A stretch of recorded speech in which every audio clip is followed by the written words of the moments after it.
buhay nung nadadamay.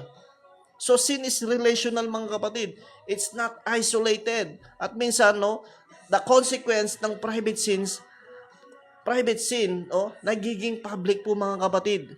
God allows the natural consequences of sin to manifest even when it's hidden. Praise the Lord. No? About delay naman mga kapatid, no, sin doesn't just hurt today, it delays your future.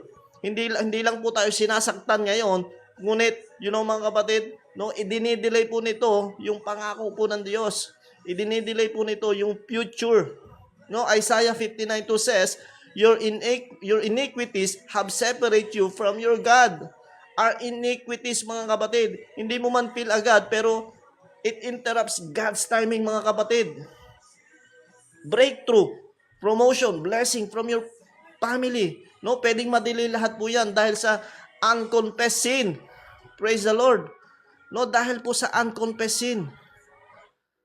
Hindi po natin inaamin. Pero here's the beauty mga kapatid. Sabi po sa 1 John 1:9, no, says, if we confess our sin, He is faithful and just to forgive us and cleanse us from all unrighteousness. Praise the Lord. Ang confession mga kapatid isn't just saying sorry, no?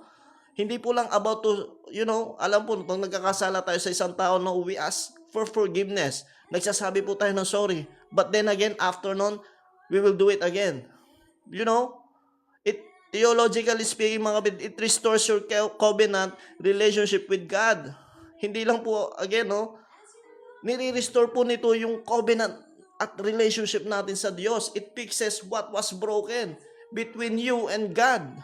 Praise the Lord. At pati sa ibang tao, mga kaibigan, mga kapatid. When I say, mga kapatid, na what you hide privately can affect others publicly, hindi lang siya motivational line, mga kapatid, no, mga kaibigan. Ito ay biblical truth, mga kapatid.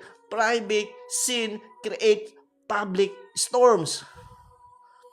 Praise the Lord. No, disobedience delays God's timing.